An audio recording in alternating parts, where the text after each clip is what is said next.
Warm greetings from the high 10. It is Everyday Shenanigans on this Monday evening, June 1st, 2020, bringing you said information pertaining to the case of George Floyd. And this article is pertaining to his killer, Mr. Derek Chauvin. If you need verification for the storyline, please log on to CBS Minnesota 4 News. Ex-MPD officer Derek Chauvin moved to a second detention facility in the same day due to COVID-19 concerns. Derek Chauvin, the fired Minneapolis police officer who is now charged with murder and manslaughter in the death of George Floyd, has been moved to a second detention facility in the same day. Chauvin had previously been held at the Ramsey County Jail after being taken into custody in Minnesota on Sunday afternoon. He was transferred to the Hennepin County Jail. Just hours later, he was moved to a Department of Corrections facility in Oak Park Heights. During a press conference Sunday night, Commissioner of Corrections Paul Schnell said that Chauvin has been moved partially due to COVID-19 concerns, especially considering the number of protesters who had already been arrested on Sunday. Corrections facilities have been under criticism for becoming COVID-19 hotspots, as dozens of inmates at Moose Lake, Willow River, and St. Cloud facilities tested positive for the disease at the beginning of May. Chauvin was seen in a now viral Facebook video holding his knee down on Floyd's neck for minutes on end as Floyd pleaded, "I can't breathe." The criminal complaint against him claims he held him down on the neck for more than 8 minutes. State prosecutors charged Derek Chauvin with third-degree murder and second-degree manslaughter. Minnesota's sentencing guidelines recommend 12 and a half years for a conviction on the murder count and 4 years on the manslaughter charge. So what, 16 years, 16 and a half? Yeah, okay. Judges have some discretion. The guidelines allow a range of nearly 11 years to 15 years for third-degree murder and less than 3.5 years to nearly 5 years for manslaughter, but the system is designed to result in close to the recommended sentence most of the time. Chauvin's first court appearance is scheduled for June 8th.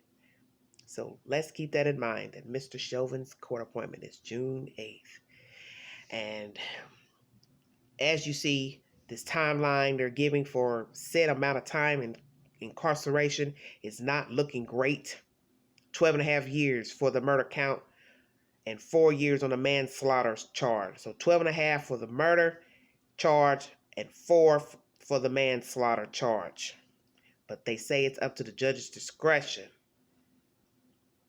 So we're still talking about white America up there in Minnesota. Yeah, I said it. And the names of these places that they've named that's having issues with COVID-19 sound like resorts. I said it. Moose Lake, Willow River, and St. Cloud. Do those sound like detention centers to you or jails? They really don't. I'm assuming those are cities. I don't know, or small towns. But it says hot spots as dozens of inmates at Moose Lake, Willow River, and St. Cloud facilities. I don't give a damn about COVID-19 affecting Mr. Chauvin.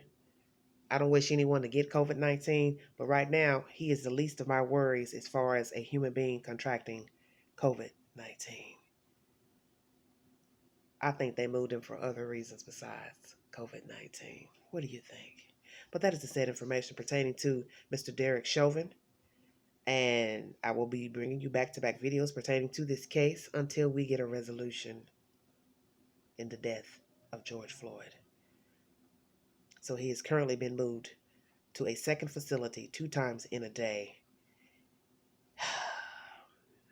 Maybe he will be able to get an easy fate, and he will get chest pains and stop breathing in the said facility. And he will go quicker than how Mr. Floyd went. I don't feel anything for him. Not a damn thing. This is the said information by CBS 4 News, WCCO, Minnesota. Thanks for joining me. Thanks for listening and tuning in. Praying for my plight tomorrow in a peaceful protest for George Floyd. Thinking of all Americans, all those who have lost their lives to the brutality of police. God bless America. And keep all of you safe, and keep all our protesters safe, and all our civilians and African Americans safe in their journey in this thing called life. Amen.